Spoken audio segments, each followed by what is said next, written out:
Assalamualaikum warahmatullahi wabarakatuh. Sahabat yang beriman, semoga kita dalam lindungan Allah, amin ya robbal alamin. Peristiwa berdarah. Peristiwa G30 SPKI merupakan sejarah kelam yang pernah terjadi di Indonesia. Peristiwa yang terjadi pada tanggal 30 September hingga tanggal 1 Oktober tahun 1965 ini diketahui memakan banyak korban.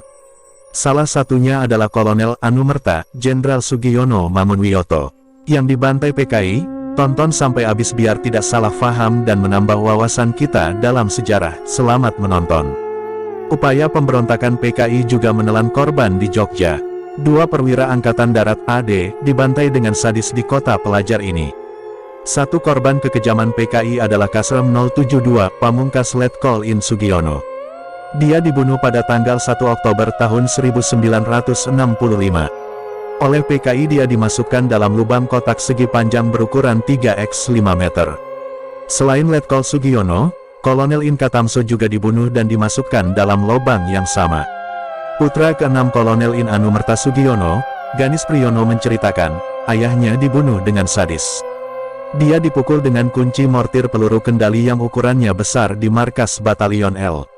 Dalam kondisi masih hidup, Letkol Sugiono kemudian dimasukkan di dalam lubang 4 persegi panjang berukuran 3x4.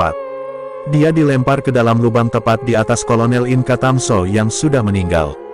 Karena masih hidup, Letkol Sugiono kembali dilempar batu kepalanya hingga pecah. Penculikan dan pembunuhan itu berawal setelah ayah saya dilantik menjadi Kasrem 072 Pamungkas oleh Pangdam Diponegoro di Makodam Semarang. Ayah saya ingin menghadap dan melapor ke Danrem 072 Pamungkas Kolonel In Katamso di Yogyakarta, tanggal 1 Oktober tahun 1965, kata Ganis. Kol Sugiono saat itu berangkat dari Semarang ke Yogyakarta menggunakan mobil gas.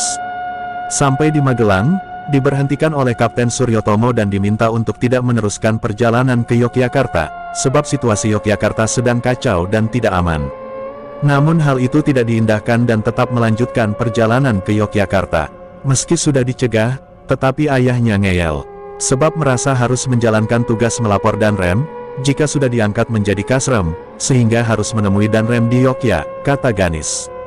Tiba di Yogyakarta, sudah sore dan langsung ke kantor Makorem lama yang ada di Jalan Sudirman, sekarang Museum TNI AD Dharma Wiratama. Tetapi di Makorem Danrem tidak ada. Karena tidak ada, kemudian inisiatif ke rumah dinas Danrem yang jaraknya hanya berapa puluh meter sebelah barat Makorem yang saat ini menjadi kantor bank swasta dan toko roti. Sampai di rumah dinas Danrem, juga tidak bertemu. Saat itu Kol Sugiono mendapat informasi Kolonel In Katamso yang hanya memakai piyama, dibawa paksa oleh beberapa tentara Batalion L. Karena tidak ketemu, ayahnya kembali ke Makorem. Di Makorem, ternyata yang bertugas sudah ganti semua, yaitu yang sudah terkonfirmasi PKI. Oleh petugas itu Letkol Sugiono diminta ke Batalion L di Kentungan, karena ditunggu oleh Danrem.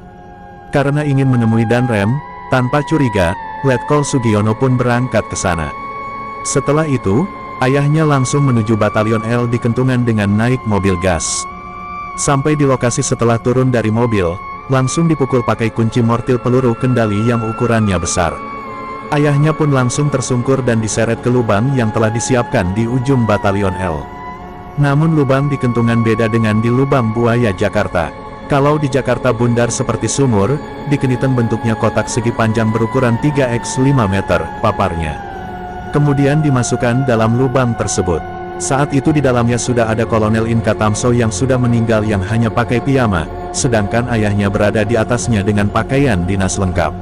Saat dimasukkan masih belum meninggal, sehingga saat di dalam lubang dilempar dengan batu besar dan mengenai kepala hingga pecah serta meninggal, setelah itu ditumbun dengan tanah.